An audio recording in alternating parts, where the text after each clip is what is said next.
ana sous la malédiction du problème parce que biloko lobaki ko rete ko kangayo soit sali maman nerera que soit frère mo IDPS azo sambele na église nzoka frère wa maman nanga alo baba français ma benana na ba émission olo ba ceux qui retire ceux qui retire asali prière azo senga frère wana comme ministre papa bongo na kotila binoka bele mabotala vraiment Carlos penza mono ako humilier biso na message na ebité tout son eloko bon tout zonga. Dieu non t'a pas ça. C'est ton enfant. Aujourd'hui c'est son anniversaire. Élève-le. Protège-le. Sois son Dieu. Oh. Est-ce que vous savez même John Kabam? Même Baleine, le Zaka Joseph Kabila m'a empoisonné. Ah, Boutira, même un discours, s'il vous plaît. Baleine, oh, il y a un truc au couvert. Intérêt nini parce que intérêt na yezali Congo et Koki jamais qu'on s'émerger. Lorsque Tshisekedi depuis autant na pouvoir comme na pouvoir, mbokeza kotam la bénédiction sur le bénédiction. Banda tobotama yo somona baleine na Congo. Dieu non t'a pas ça. C'est ton enfant. Aujourd'hui c'est son anniversaire. Élève-le.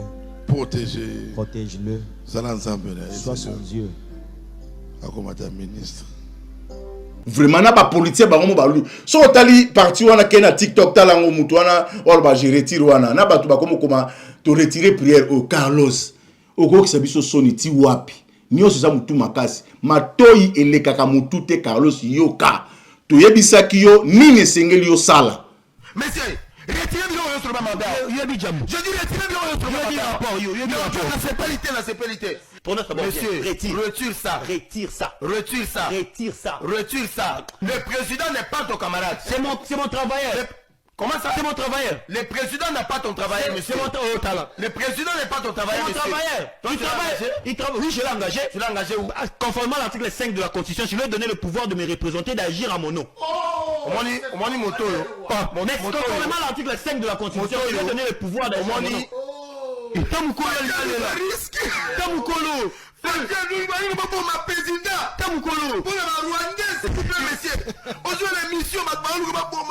Président,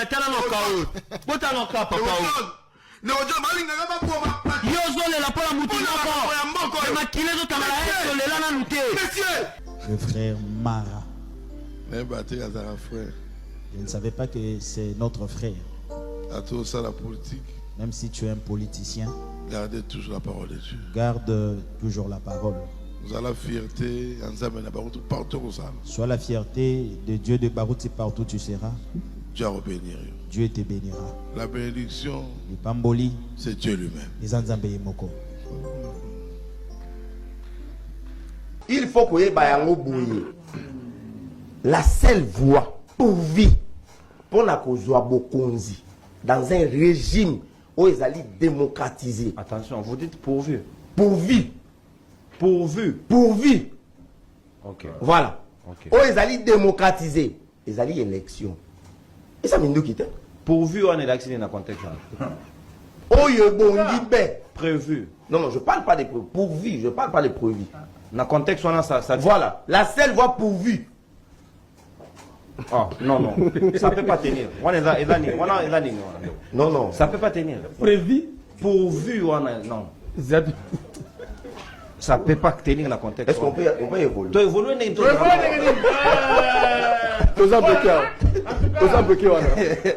Nazongi peut Carlos Nandela parce que en principe Carlos à côté à assusté. Papa m'a laissé. À côté à assusté parce que ayaka na défi à lobby. Nous avons des vidéos. Ceux qui te lié citation Oyo. Ils ont là qui salikambo frère Branham Alobaki. Arotika rotea. Mais nous avons compris papa monsieur non comme qui moukongo ezelo ma belle. Frère Branham Azaki na Molimo Santo. Yo beko za na Molimo Santo. Papa la bino lobaki boza na Molimo Santo. Mais Molimo Santo on se total bino tout le monde na ngote. Tout le monde na Molimo Santo na bino te.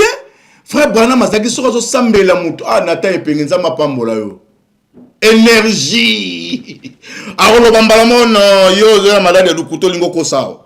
Merci beaucoup. Nakanisi bino mo bolandi. Siko ngasi ko ne na zaboy. Yo pendo telemi liboso boy kali foko di ciel makubungo ka fois ko le resta nga sambelela yo. nga kuna li foko diciel so to kutene ne ba oh petit so to kutene nga li foko to sur la 5 minutes 2 minutes déjà pesi solution da azalo ko la dini ba bengo nini azalo ko ambassade l'ambassade qui camarade des alagate so kutene ambassadeur atali ko film pio atali milimo mabe abia ayote yoko kende États-Unis to za milimo mabe so atali ka ayo za muto lola kende c'est simple musala nzambe ba yeba ka ebongo parce que faut un discernement des esprits. Pasteur Ami ici a déjà de grands garçons. Il a des grands garçons. Épiscopaux. Notre frère ici, s'il y a une chose que tu pouvais faire, mon frère, de beaucoup prier, méditer. Mon frère. Et votre déclaration. Vous savez pourquoi il s'attaque aux citations de Frère Branham? Parce que lui-même est incapable de lire les citations de Branham et les comprendre. Il n'a rien de connaissance dans les messages. Moi, dans notre côté, la bambéba est belé. Moi, à maîtriser un message à Frère Branham. Tant que baninga, bazale ko koluka un message, il y a zéro ça ne ba makamusu, azo tanga makamami tuka, azo ça ne ba makamne mususu kuna. Azo que ça ne makamba balé sur la président sur équipe moko bo sur bloni na bande ko sala kuna. Allez, subitement kaka papa m'a laissé ba bengi yaka to tikilo makambo. Au moins biloko so mon ministère. Hein? Au moins biloko so parce que message yango. Parce que moi na ngoye siko wana siko azo ko kane ko défendre le message te. Mais tu penses qui est conseil, tu sais que ndeko nanga. Soko lingo sala ministère a bien, tala docteur nkelele azakuna, papa dioka nkelele ya osakanati. Et la génération après ba pasteur dioka, c'est le boyka, le forodiciel, makubungu kafuaku, les ressuscités, apôtres de 7e saut. Kende kuna ozo ba conseil, ba coacher yo. L'enfant doit grandir sur les genoux de ses parents pour apprendre les secrets de la vie. Yo papa Zasusté, papa Kenda. Et papa Pazaki makasi pe na ba enseignement te azaki ne docteur Jésus. Siko kende pa batu bazo balola rouleau. Kenda ta congé na Lubumbashi ba kotso biloko oboyo lingi ngote. Okomi ko manquer message. Donc lui, c'est les histoires là. Les noms qu'on a, le Saint-Esprit. C'est le Saint-Esprit. La vie du Saint-Esprit. On va aussi voir ça. Les miracles vont se faire. Les maris seront guéris. Papa, vous allez faire les miracles ici. Faites du bien. Si vous marchez, vous allez. Et le Messie, la divinité, c'est quoi? Amour, Abraham, il a donné les pentecôtistes, le Saint-Esprit, les baptisés, poser les mains. Il ne comprend même pas la dispensation. Il ne comprend rien. Quand Jésus-Christ est venu, vous savez ce qu'il a fait? Il a pris les baptêmes des gens. Azobi na batu mususu na message bani ba diaboliser. Ba komise mutu mabe, mutu ba esprit mabe, mais mutu aza ko linga liloba. Mutu aza ko sepelisa batei. Bazo pesa motivation. Mais bani ba sa eloko moko ndeti ba minimiser frère Vicky. Que Dieu vous bénisse, frère Vicky. Frère Vicky, on a une idéologie na yo. Et puis, tu musu ba Rolanda, o bimisa ba Vicky na yo na. Tango nyonso molinganga nazalaki komona baninganga na baboti na bango. Nanga ba parents bazate vinanga pasi. Est-ce que koko fait la baboti ezali sumu? Kozanga baboti est-ce que ezali sumu? Voilà, nous avons un message. L'orphelinat Christ Rédempteur. Et on a posé le sungé na bino. Tala musala munene zo sala pona bana. Tala musala munene sala pona bana oyo. Mokile tiki e boaki. Mais nzamba termina nzelo orphelinat oyo pona ko encadrer bana oyo. Yaya, li sungi na yo to na ngoposa. 1 euro no to na ngoposa. Pona mwana moko. Tango mwana moko allié Nzambe ya bitike oya permettre ete na nzela no mwana alia akobosa na ote. Voilà message ya l'orphelinat Christ Rédempteur. Toi on a besoin de sungi na bino. Ba numéro za na se kota contact na biso assistance na yo et aux ali sungi pona bana. Que le Dieu des orphelins a bénir diama mtu nyoso ja tali kanisa ko sala quelque chose. Peut sali yango zamba pambola bino.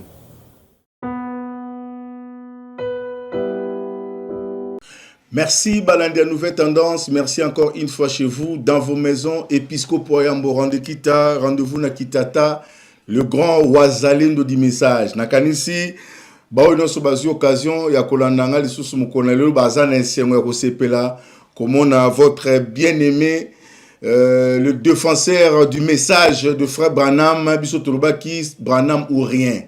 Atabo salignon so biso toko défendre un message oyo tina suka parce que c'est notre patrie oyebi ke mikolo nazana ensengo makasi ya kovanda na milliers ya bato message parce que il faut boye bango ki biso to utaki na ba dénominationnel to vivaki makambo ebele o ezarati na kutu ya kolobela te mais to vivaki complication. Moi un jour j'avais un frère, un ami paix à son âme, Nzambala akufa. Alors c'est lui na bande ko memanga na mosquée parce que pas ba dénominationnel vraiment Daniel Sosola Saimba déjà Sosola tango tozali donc église comment poto bizaleli mabe makama be nyonso ezana kati église ba dénominationnel. Alors un jour na kenda et pas ba musulman na kuta bolingo moko bien aimé na éviter so comprendre bolingo wana. Alors ce jour là na lelaka makasi tukendaki na mosquée ya Zamzam soki Zamzam ezalaka na côté ya nini na sima ya palais du peuple wana na Bovan tukende kuna na kuti église ya kitoko nini bata tapis ya bien batie frigo moko wana ma ya moto ma ya bio papa batu baza na kati ya église baza kotanga Coran baza kokila ngizi bavandi wana bazo sala makambo na bango.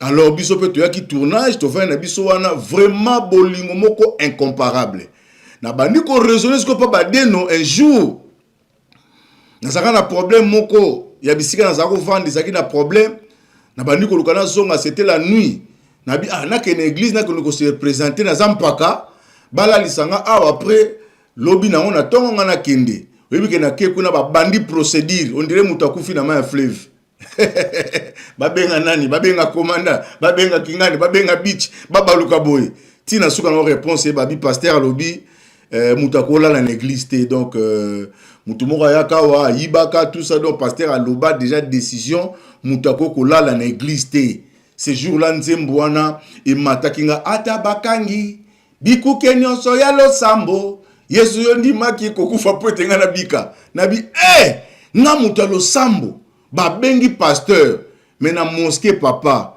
kende ko vanda wana o sambela donc d'ailleurs kutuko tanga prière mo na bino tubo bandi ko kilangizi bo sambeli ce prière ekatani mututu ola la pongi o sa mutako tunu azato vanda ka wapi utilemba uti matete ozanani batuna keloko te mais l'église de réveil tant ba ko fimpa yo papa baye batata boto nani ozala ba esprit combien oyaka koluka nini oza délivrer ou non délivrer hôtel pela Kane nyonso, on lui peut dire temple à pharisien. Mais ce qui est étrange pour nous, tant on a comme côté un message, na kuti loko elongwa pa badeno na kuti yango na de loko ba musulman bazana donc na message bazana tous les deux esprits ya badeno ya kokosa batuke bana nzambe bana bolingo ya lokuta hypocrisie bango bazana ngo ya vrai na bolingo ya solo ya koyamba ndeko nyonso aza bien aimé na yo na message nyonso mibale wana ezali yo oyokaka message oyokanga peut-être na musika zwa temps yango na ndima pe na biblia eza ya solo zwa temps kende kofana na batu wana okobongo la motema olobaki biso nde tobaka Branham okolapa na munoko na yo parce que ebele bayebi ba situation oyo biso tozalaki nango mais koyaka na message donc nako kota na babiye bando kota vraiment eloko oyo ezaka plaisir na moni bato babenga trop pona likamba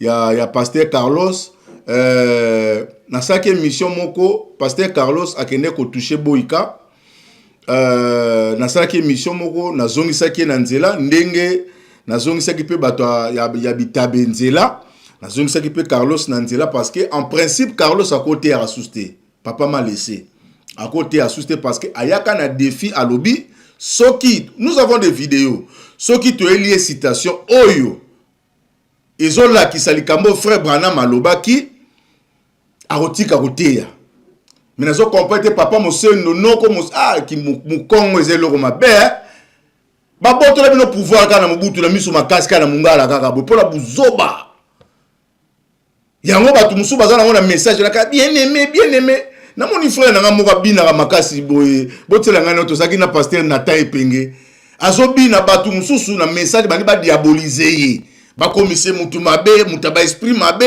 mais mutu aza ko linga liloba mutu aza ko sepelisa batei azo pesa motivation mais bani ba sa eloko moko ndeti ba minimiser frère Vicky. Que Dieu vous bénisse, frère Vicky. Frère Vicky, on a une idéologie na yo. Et puis, tu musu ba Rolanda, o bimisa ba Vicky na yo na. Pour biso to na message, to na ki biso, ba tu pe ba bima pe ba roya lo biso ba bazalendo déjà ba ba bima déjà. O bimisa pe ba tu na yo, ba comme ko traiter pour na nini. Ba ngo ba lingi ki bonzambe za na forme na bango soka ye bien aimé de ki bonzambe. Si ko so mutena na likamusu so eza ki bonzambe te photo se conformer kaka na lolenge bino bozailaka. Yango moni bato ebele tant ba koti na message ba retrouver bato musu baza ba hypocrite. Atali basala ka bona miso ba tout ça hypocrite, ba moni bango ba hypocrite. Botika hypocrisie. Hein, mon frère, que Dieu vous bénisse penza idéologie na eza donc pire. Eza vraie idéologie kangama na ngokaka. Biso mo to tia au point biso to ba wazalendo, to tia au point. Tala ndenga na bima. Na message na zalate. Bato ba comprendre mais Dieu Bible dit les premiers seront les derniers. Toyena makambu to renverser pe situation batu ba comprendre que message aka tenenge bino bo kanisela ngwana il faut tokutana kana bino kaka te to ko défendre doctrine parce que muto a quitté sa corps à Jésus-Christ na croix bon mona ka na église abana koya atina ese ça bien aimé ça nini papa olingi nini na ngai biloko no sa bitumbo no buda na ngomba. C'est pourquoi les lots na lingana expliquer na mutu mazo tunanga na tsano parenthèse mutu mazo tunanga yi mais obenga kaka rigini ngombo benga kaka rigini ngomba ngombe za nini kala gazo yana ba mbodi busolo bato beta onga mona se kakala le la vie vraiment ngomba eza mort bato ba ebili solo ya bale ya Congo izaka na nganga moko ba benga ke mort.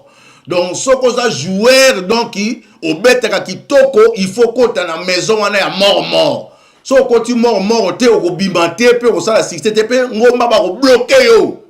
Mais ce que biso to ba ngomba te. Biso to ba ngomba te. Ngombe za la kato yebi na ote. Yo kende signé kaka. Ndo mona ba joueur moko ba bima lokola un certain Yemwe Ningidi. Foutera ko sakana te meye. Akotaka na karibo salaka centre ngidi ngokaka boye ngidi ekoti boleli alilisa vite ambalebele bale muke yo ka ba intimidation de ka Carlos azalaka papa m'a laissé Branham muke bronchir muke mais yo ka ba déclaration ya ka ba rubrique Branham pas succès pe mort ngomba succès atangu muke. Mais ce pena boye pena la doctrine pena to vendre pena la liloba boye. Et lo rizate.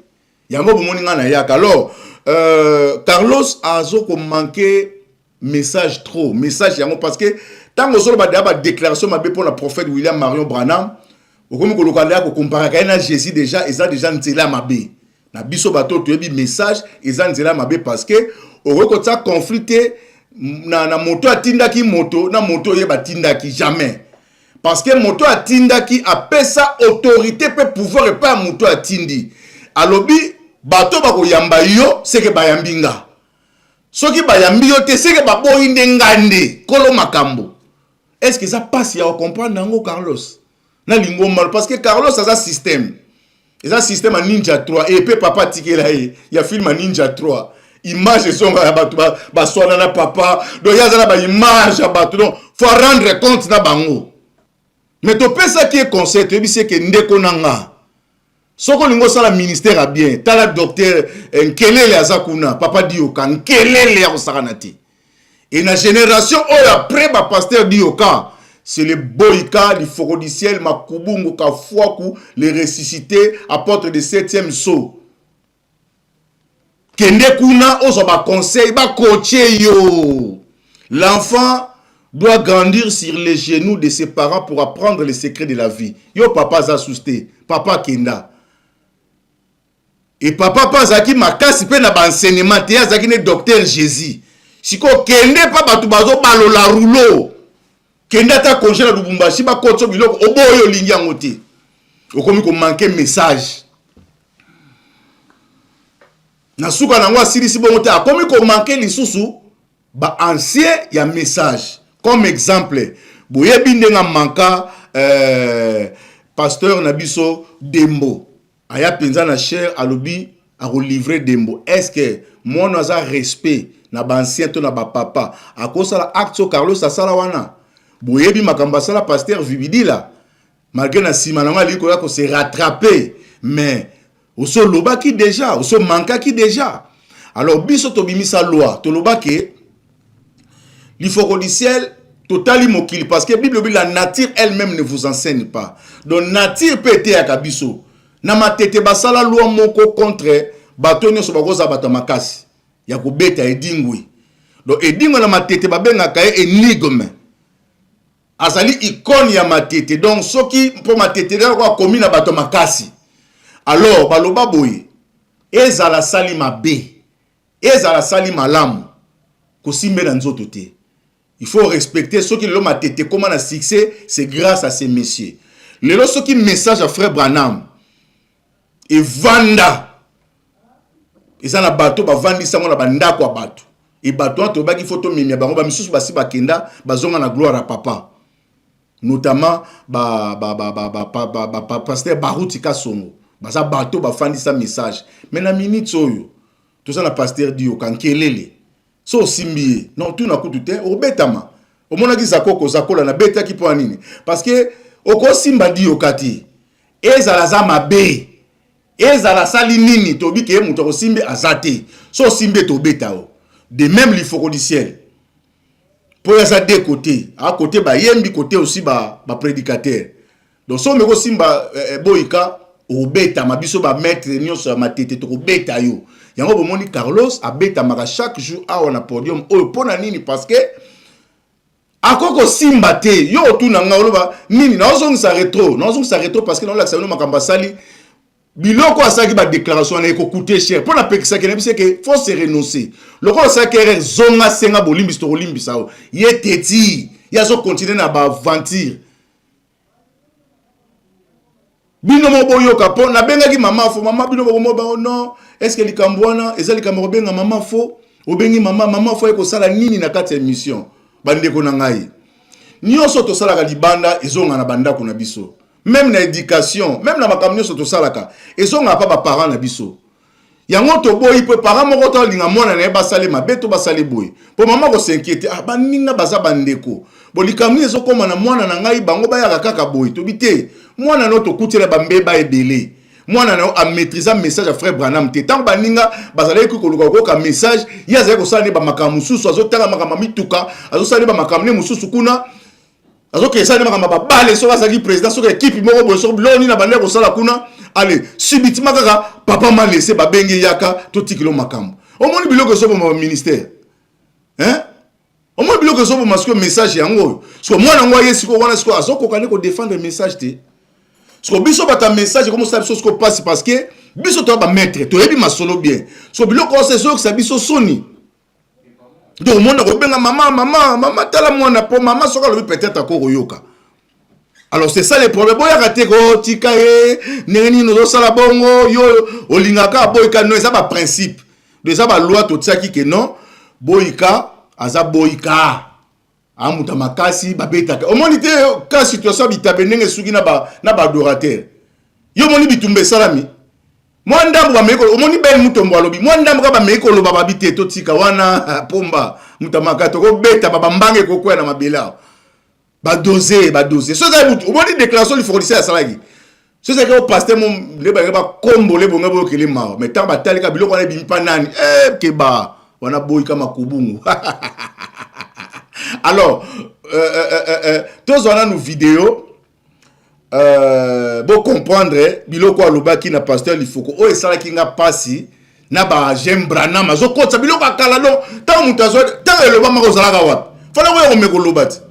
Olobaki te. Parce que comme makamba ba adorateur kuna, bakamba bitabe, balongo la poso bazo lia bitabe, bilia lia bitabe bungi, yo koti, yo polingo bimisa biloko no tombo la sous. Sans impact. Nga vous n'avez pas son impact de notre sang. Ah, ils ont impact mais ça n'a pas justifié que Tant on a bêta kae, azana droit ko bêta ma parce que aboye koyoka. Yé moko alobé ki akoti côté atikité. Ana sous la malédiction du problème parce que biloko loba ke ko rete ko kangayo. Soit sali maman nerera que soit frère mo be IDPS, alo sambele na église nzoka frère wa maman nanga. Alo baba François ma benana na ba émission. Olo ba soki retire soki retire. Asali prière alo senga frère wana comme ministre. Papa bongo na kotila bino ka bele mabotala vraiment Carlos penza mono ako humilier biso na message na ebité tout ça na loko bon tout son. Les prédicateurs sont des menteurs. On a dit ma doctrine moussous. Tu croyais notre doctrine. On changeait de doctrine. Après on te voit tu changes. Conviction nini message. Le message. Et comme plus que kimbanguiste. Cela est devenu plus que le kimbanguisme. Frère Branham. Il y a d'autres choses que Branham n'a même pas parlé. Branham était tellement humble. Branham peut-être être comique qui s'est macasse. Mais aujourd'hui, tu traites les gens des églises de réveil de païens. Qui a prié pour notre prophète? Nani abondé qui pour la mosakol nabiso. Saint-Esprit. Pour qu'il reçoive le Saint-Esprit. C'était des pentecôtistes. Les gens pentecôtistes. Jésus. Tu aimes Branham plus que Jésus. Tu es un idolâtre. Merci beaucoup Nakanisi. Boyoki biloka lobi. Ça c'est tout droit à manquer boïka. Alors quand la manquer boïka, biso batototia loi wana ngai na masa nga papa américain fa betama. Donc a betama. Ko betama na pe eza ya suka ako bando betama kaka. Na ba erreur bando sala kana makamba buso bando sala parce que fa betama. Donc après élément oyo tous on a régi pour tous voir master n'a pas mérite tous qui n'a fâché ma bé Chimbombo. Je te salue mon frère mon bien-aimé il passe en anga il y a peu mené à mutu mwindu. Donc ami tu à la Côte d'Ivoire t'as la message azaki ne mutu pamba vagabond zo tambola wana il faut que dise la bendi ali passer pas comme tambola mukili mobimba ali yo boy ce message yo finga boyka Robetama, wana fu betama kaka, wana muta pekisa te botika fimbo beta. Betama.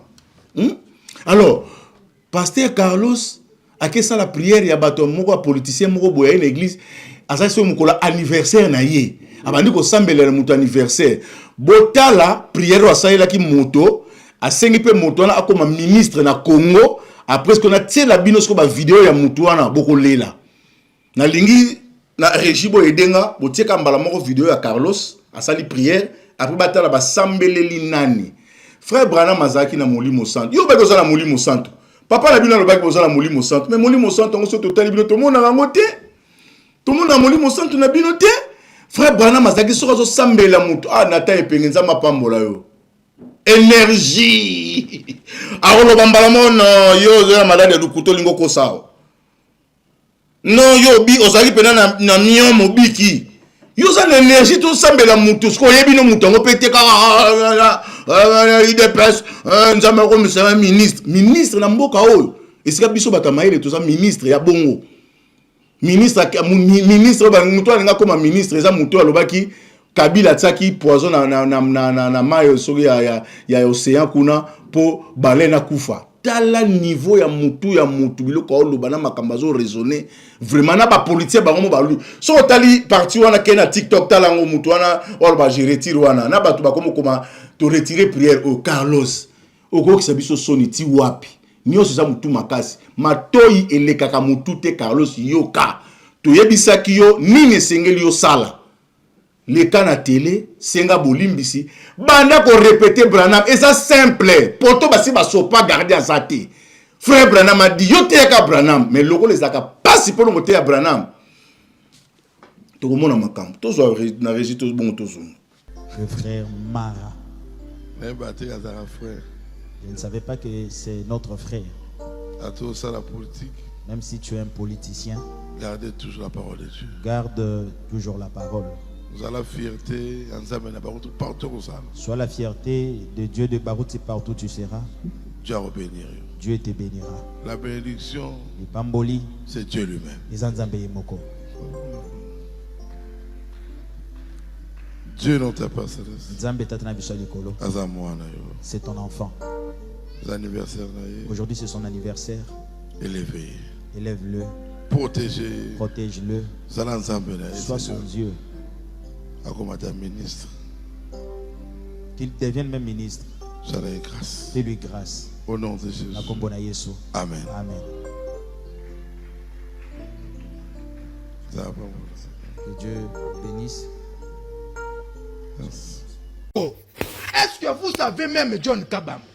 Même Baleno Ezaki Joseph Kabila a poisonné. Ah, Boutira, même discours, s'il vous plaît. Baleno. Oh, il y a un petit couvert. Parce que intérêt nini hier aux opposants. Parce que intérêt n'a Zali, Congo et Koki jamais qu'on s'émerger. Lorsque Tshisekedi depuis autant pouvoir comme na pouvoir, Mbokeza kotam la bénédiction sur la bénédiction. Banda Tobotama, yo somona baleine na Congo. Messieurs, retirez bien sur le mandat. Je dis retirez bien sur le mandat. La sécurité, la sécurité. Monsieur, retire ça. Retire ça. Retire ça. Retire ça. Retire ça. Le président n'est pas ton camarade. C'est mon travailleur. Comment ça, c'est mon travailleur? Le président n'a pas ton travailleur, monsieur. C'est mon talent. Le président n'est pas ton travailleur, monsieur. C'est mon travailleur. Il travaille. Oui, je l'ai engagé. Tu l'as engagé où? Conformément à l'article 5 de la Constitution, je lui ai donné le pouvoir de me représenter, d'agir à mon nom. Omoni moto. Conformément à l'article 5 de la Constitution, je lui ai donné le pouvoir d'agir à mon nom. Tamukolo.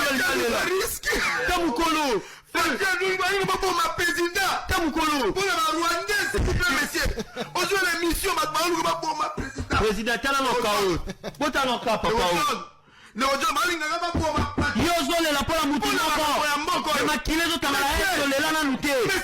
il faut que vous la seule voie pourvue pour la cause Bokonzi dans un régime où ils allaient démocratiser. Attention, vous dites pourvu. Pourvu. Ok. Voilà. Okay. Où ils allaient démocratiser. Ils allaient élection. Et ça m'a dit pourvu on est vacciné dans le contexte. Oh, il est prévu. Non, je ne parle pas des pourvu. Je ne parle pas des prévus. Dans le contexte, on a ça. Voilà. La seule voie pourvue. Oh, non. Ça ne peut pas tenir. Non. Ça ne peut pas tenir. Prévu. Pourvu, on a. Non. Ça ne peut pas tenir dans le contexte. Est-ce qu'on peut évoluer? Tu évolues,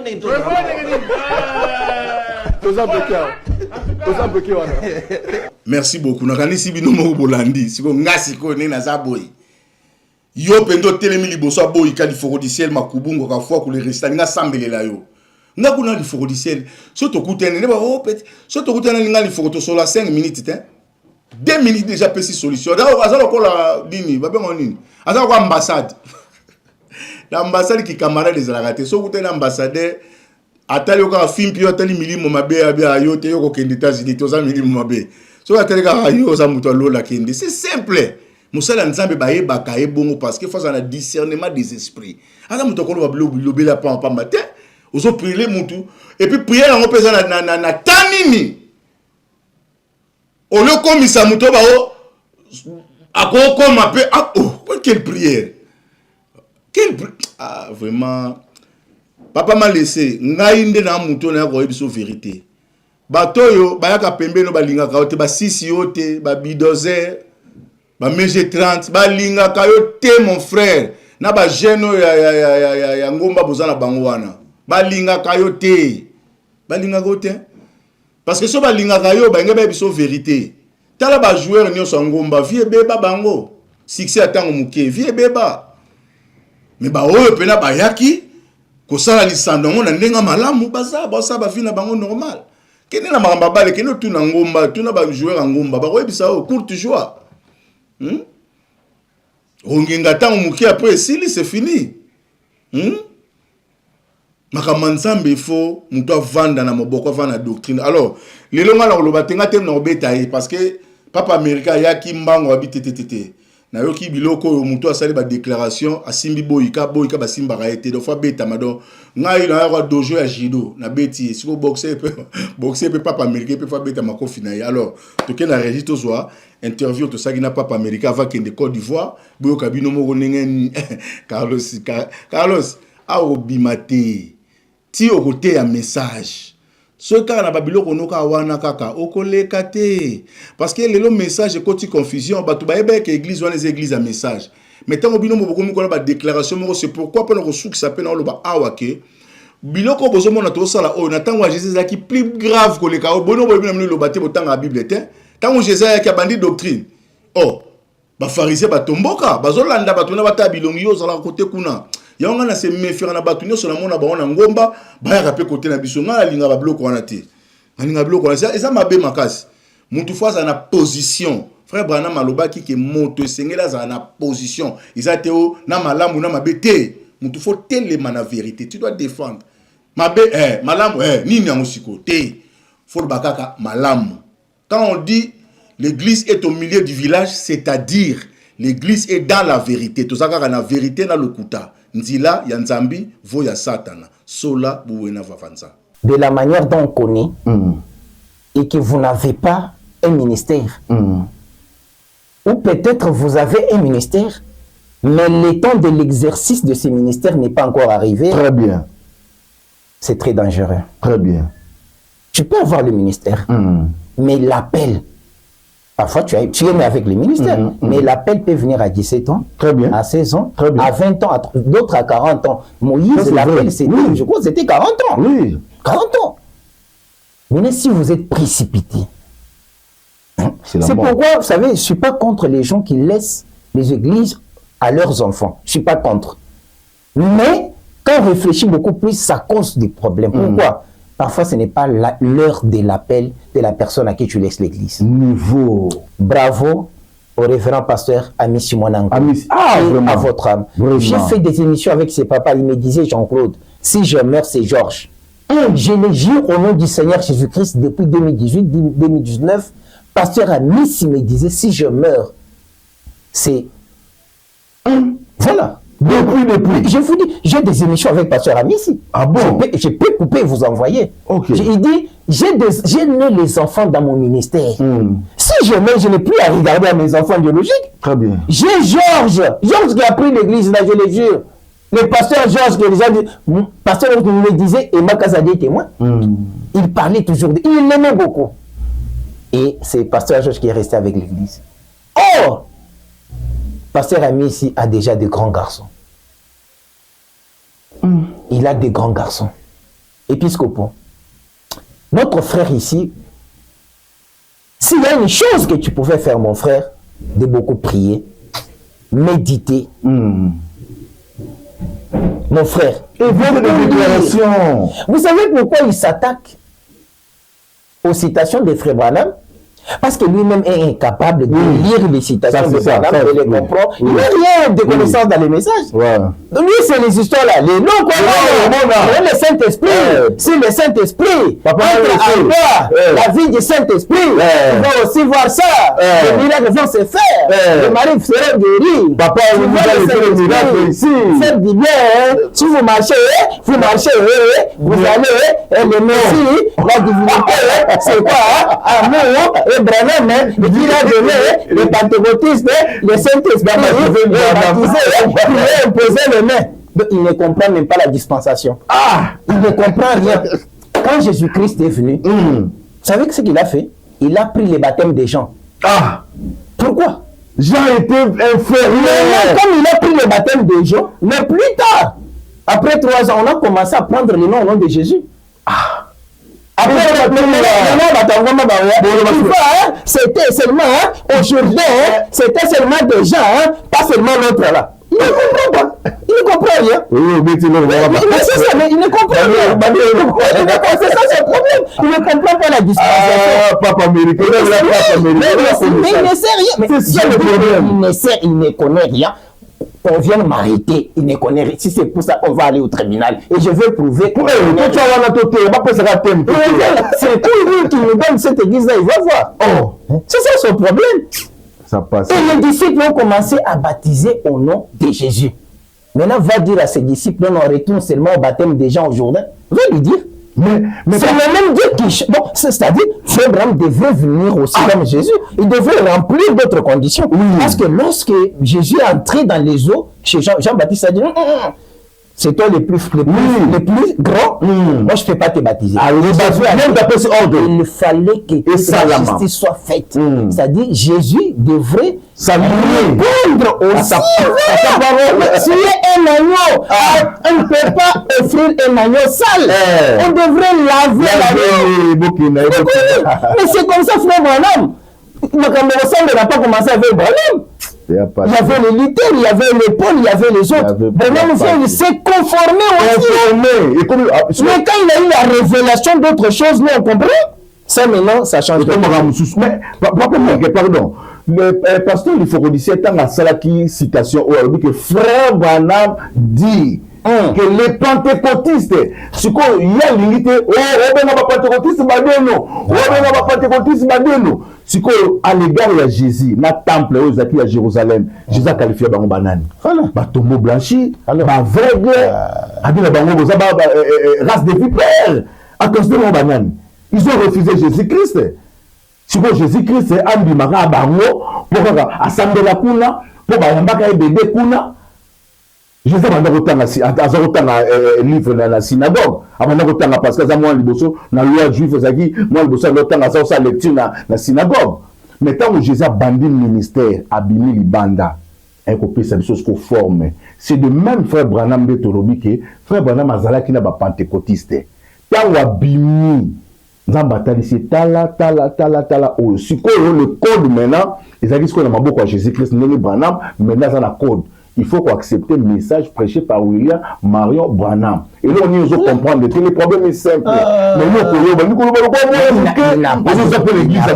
Le message des frères Branham est tellement compliqué, difficile pour les prêcher. Il ne connaît même pas les 7 âges de l'église. 7 âges. Il s'est dit parce qu'il s'adresse au pasteur, il faut continuer. Mais frère Branham, il dit ce que Branham n'a pas dit. Mais allons dans ce que frère Branham a dit. Frère Branham a prêché les 7 âges de l'église. Est-ce qu'a-t-il compris, lui?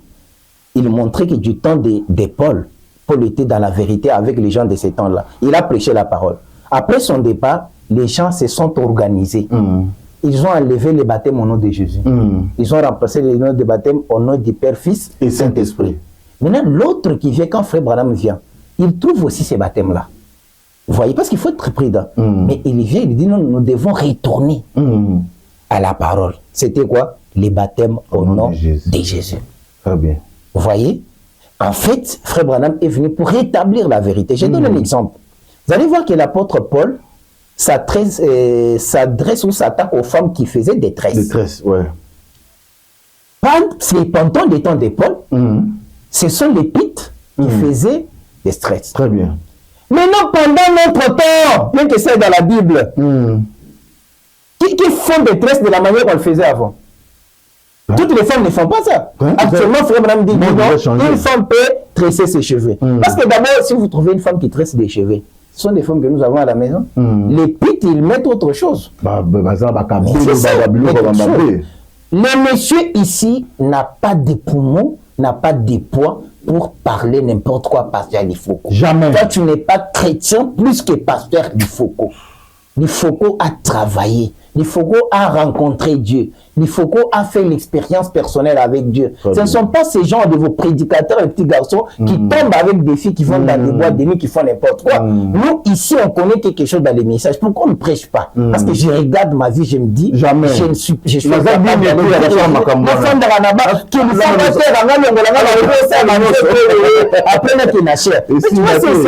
mais ces garçons ici, ces petits garçons ici avec qui on s'est prostitué. On s'est prostitué avec quand on était même à l'église catholique, même là-bas on s'est prostitué avec, on est venu avec dans les messages et ce sont ils sont passés qu'on continue toujours à se prostituer, à prendre du chanvre. C'est très mauvais quand un pasteur prend du chanvre avant de monter de la chair. Parce que vous savez quand il monte de la chair, quand il parle, vous trouvez vraiment que non.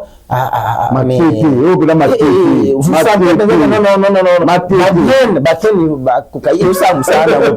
parce qu'il n'y a pas de cause dans ce qu'il dit. On ne connaît pas l'introduction, on ne connaît pas les développements, on ne connaît pas la mort. C'est toujours moi, quand c'est ici, Branham, il est venu, et tu vois nous sommes les plus grands hypocrites de ce monde, les croyants du message. Merci beaucoup. Mais dans leur cœur, ils savent que le monsieur n'a pas. Maintenant, le problème, c'est quoi? Moi, bien sûr, je sais qu'il n'a pas un ministère, il n'est pas consacré, il n'a pas. Mais je me dis quand même que s'il continue de vivre dans l'humilité, qu'il lise beaucoup, parce que son problème, il n'est pas. Il faut que le frère Branham, qui est prophète, il lisait. Avant de prêcher sur les 70 mails de Daniel, frère Branham dit, il a rassemblé beaucoup de livres qui pouvaient être contenus même dans un camion pour prêcher. Il parle de calendrier gilien, il parle des mailles, tout ça. Frère Nam lisez. Ils ont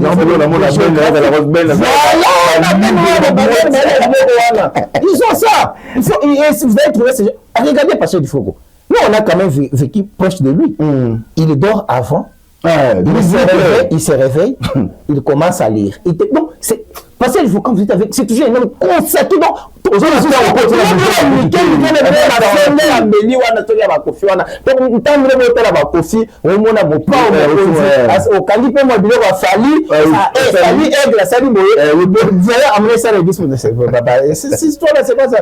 il faut que c'est les talons de mesure, c'est l'unité de mesure. C'est pas une personne il faut qu'on ait chrétien dans la vie à Colomboata chrétien. Même nous, vous avez invité déjà plusieurs fois. Qui a le courage d'y aller? Même dans les débats, vous les fouillez. Mais allez faire face avec les adorateurs de Brahim qui sont là-bas. Et laissez-nous tranquillement l'Ifoko. Que voulez-vous? Vraiment. La perte des problèmes de l'Ifoko, c'est quoi? Tu sais, quand Pasteur Barout était présent, était en vie, il s'est partagé quand même. Mais actuellement, il n'y a pas de niveau. Même le plus chanté, c'est Jésus. Mais même le plus aimé actuellement populaire, c'est l'Ifoko. En tout cas, toi, tu ne peux pas détruire l'influence des Jamais. Tu es en train de combattre intelligemment. Tu peux même acheter les Jézabel, acheter les tu peux leur donner les $10 000, les $60 000. Ils ne vont pas détruire la réputation, l'influence de celui qu'on appelle life. Cet homme, quand vous êtes avec lui, sa présence, même l'envie de pécher, ça me quitte. Et tu me dis que le pasteur du Foucault me fera comme son chien, que je devrais être avec lui chaque fois. Ça serait difficile même. C'est laquelle si moi je n'ai pas un affaire, il faut qu'il faut que. Parce que quand vous êtes là, vous sentez le même vous vous sentez non, vous avez de péché. Mais c'est ça, c'est compliqué de vivre dans un mois tout ça, si je vois même une fille qui passe avec le je dis alléluia. Il faut que tu parles de bon Zambé Zawa. Vous me regardez les autres, papa. Vous venez nous dire facilement. Il faut qu'on ait fait. Il faut qu'on fasse tout. C'est lui. Tout le monde a prêché. Plus de 17 orateurs. Ils ont prêché rien. Mais il faut qu'il a fait ça des petites minutes seulement. Il faut. Vous avez changé, l'autre a changé même le thème de la prédication qu'il était en train d'enseigner pendant la semaine pour changer. Mais ton âge et ce que tu es, tu devrais vivre dans l'humilité, mon frère. Moi, je te donne un conseil. Vis dans l'humilité, consacre-toi. Consacre-toi. Merci beaucoup, Papa Américain, parce que TV Zangonga, Nakamisi, Ozaki, la mine, vraiment, ça peuple de Dieu.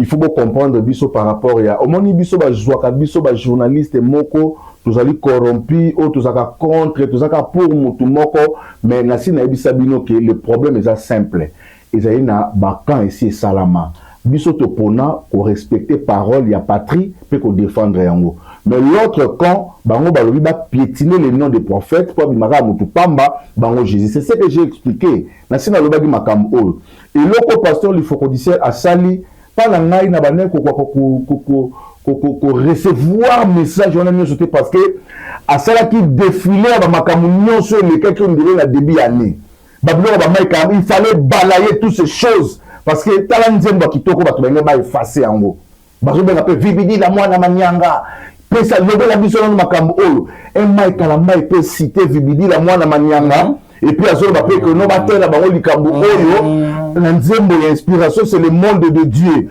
alors quel vibidi la tika la ko lobate et vibidi la lobi na kobina vibidi la lobi na kobina o satana amen o satana le posa moi kalamba ya mona vibidi la lobi na o mo bele vibidi c'est le pour on a arbitre à 4 matchs arbitre c'est fait permission mais d'abord trophée kendo baki on no il faut que d'ici ça muto ba ranking avec ça avec qui boko simi ça yango parce que bino moto banda ki yango boluka ki yango tant Mike asaki vidéo abandé ko continuer ko loba aloba ki loba ki alors tu loba ki passer il faut judiciaire boko mona ka il souci à répondre à répliquer à jamais ça ta ko sona bino souci bo sona na mera bo sona mire bo sona biso So na mamba te ya ka biso to te ya to so na yo. Qu'ils envoient Kabasrer mais c'est vrai parce que so na mamba te ya ka to te na yo donc voilà papa tonga bazula baloba nyonso se voilà mwana yo. Voilà mes un grand scripteur. Avaya tout. Beaucoup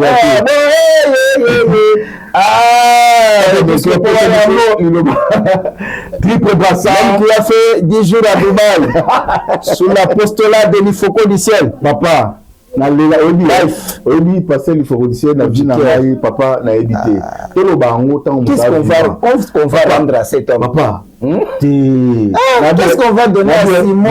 Qu'est-ce qu'on va donner un jour à Simon? Le banane débloqué non nazaki limité papa pour notre vérité passeport na expira qui tozaki na yo non passeport expira qui nazali sur na tenter alobika liloba o motala n'invite ceux qui vivent vivre tant Jésus on a bien c'est lobaka liloba moko alobaka liloba et puis si makamnoso bazong c'est le 5 ans au seconde chance bazong ba renouveler vie na yo à zéro bon mutande mwana yo ba même banga na ta papa to kende circo naza wana wazalendo toujours à l'avant toujours non je ne pas personne mais on doit remettre la place dans les rails. Merci beaucoup. Dernier message, nous revenons pour tous ces émissions. Voilà, dernier message, j'ai dit vraiment merci beaucoup à tous les hommes de Dieu qui ont répondu, présents à la grande manifestation tabernacle de Mbujimayi. Vraiment, c'était une fierté de voir quand même pasteur André Fibidila, c'était un homme qui était très bien entouré.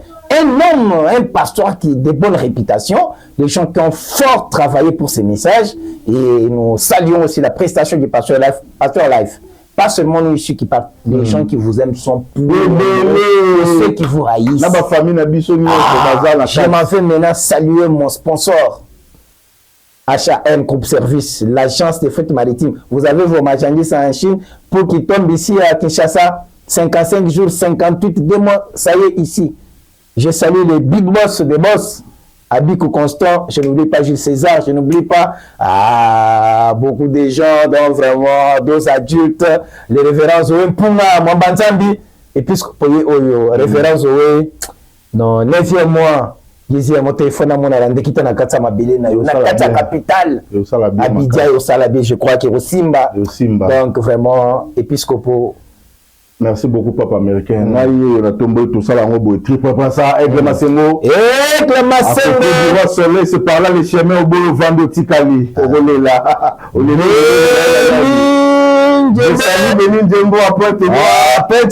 Marion Pwenga, elle marionnable en direct des États-Unis d'Amérique. Donc, on a ban à l'Iforo du ciel, on équipe là, Manzaka et Kiti. On a passé sur notre Nathalie Pengue, pasteur Simon. Fait à quoi là? Naza Mabé Makas. Papa Nata Tikanga. Allez, singa tabasoki 3 kilos, papa. Wana amutu. Alina bomanga papa. Ah, papa. Référent Nata. Papa, l'espoir de la génération. Nous réclamons la convention des jeunes. Nous réclamons ça. Nous réclamons ça. Cette fois-ci, je serai habillé en pâte. Vraiment beaucoup de respect, pasteur Nata et Pengenza Bazanayo, Babundisio, Bakokiote, Osaka Likolo, parce que Osa Moussa Nzambe. Et puis, c'est le moment où ça a mis un message. On a fallu un message. Alors,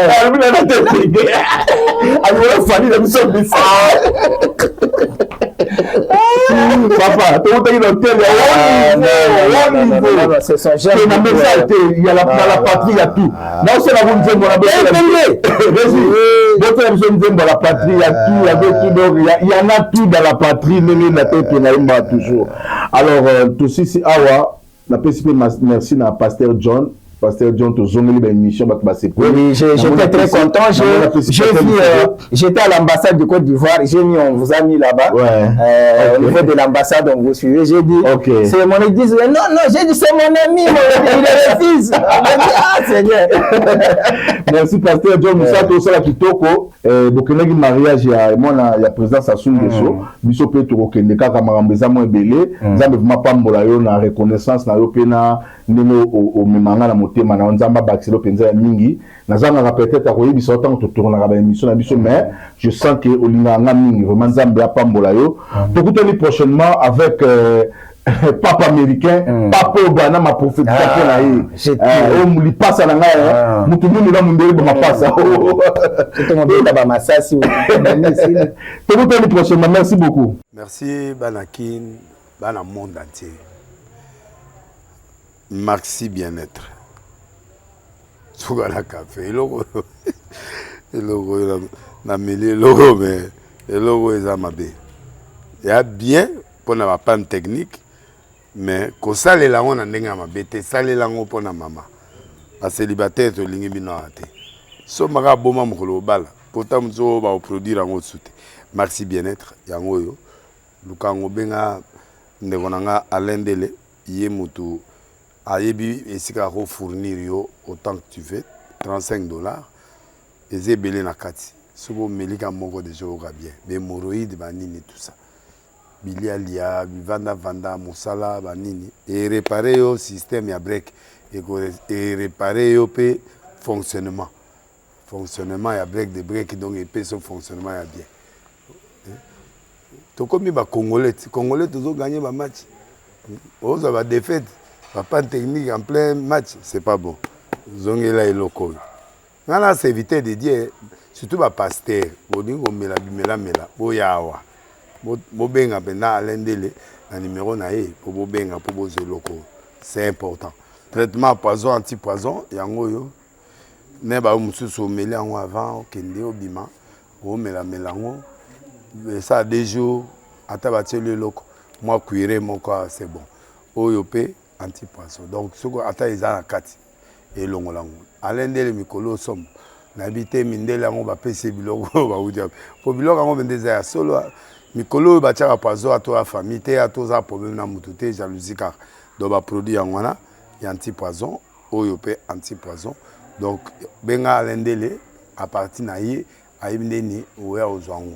Nous amenons à Pambolabino. Mi bate lambo ke komi biete batwa komi na jalousie oyo tozo comprendre de souté bana mike bazo kufa mikolo bazo kufa ba otiana bana bébé ba poisson donc toujours zala nanti na ndenga na nga na ndako c'est bon que Dieu vous bénisse.